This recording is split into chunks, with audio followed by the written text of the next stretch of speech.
Bonjour Laetitia. Bonjour Evelyne. Je suis ravie de te recevoir aujourd'hui. Merci beaucoup de m'interviewer. Et en fait, je voulais savoir aujourd'hui quelles sont tes différentes approches que tu as et qui te permettent d'accompagner les personnes qui viennent te voir.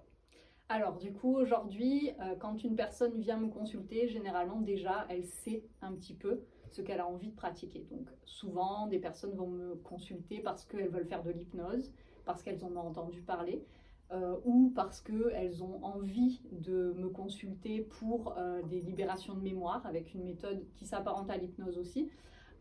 Ou sinon, elles viennent parce qu'elles ont vu que je pratiquais l'énergétique chinoise. Donc ces personnes viennent dans un premier temps avec cette envie, cette attente. Et puis donc la première séance, moi je vais vraiment recevoir la personne et il va y avoir un temps d'anamnèse. Donc si la personne elle vient pour de l'hypnose, j'aurai une anamnèse qui va être spécifique. Si elle vient, j'ai oublié de parler de l'EMDR, donc c'est pas l'EMDR qui est une marque déposée, mais c'est le REMDR auquel je suis formée. Donc c'est une méthode qui a été mise en place par la formatrice avec laquelle j'ai fait cette formation.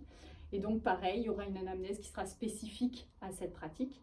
Et si la personne vient en énergétique chinoise, ce sera du coup un bilan énergétique qui va permettre de savoir quelle est la problématique qui est là face à moi avec cette personne qui me consulte.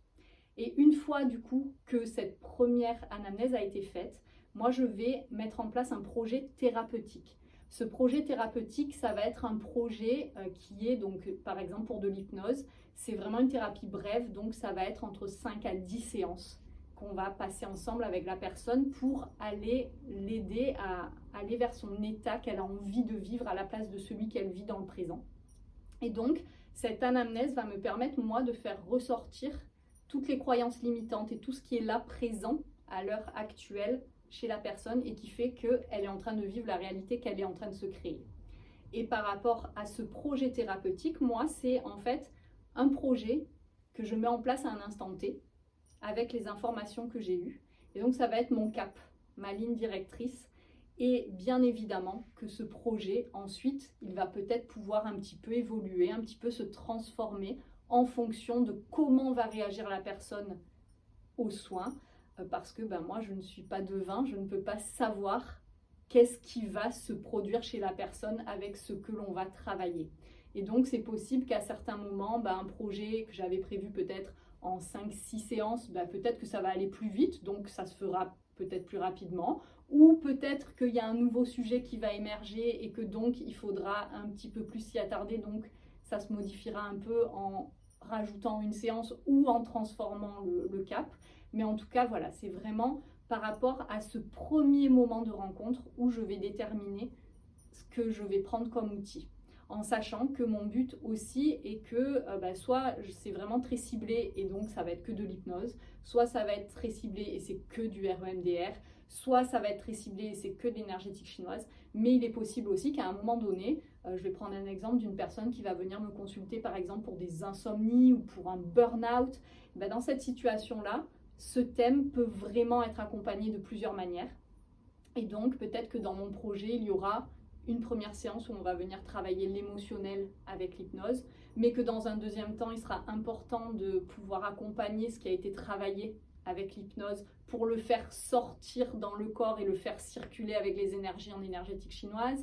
Et puis peut-être que derrière, il y aura une phobie ou quelque chose qui cause ces insomnies ou qui cause tout ça et qu'on viendra le libérer en REMDR. Donc ça va être vraiment un travail qui va se construire avec toutes mes différentes approches. Et du coup, actuellement, je suis aussi en train de finir ma formation en constellation familiale.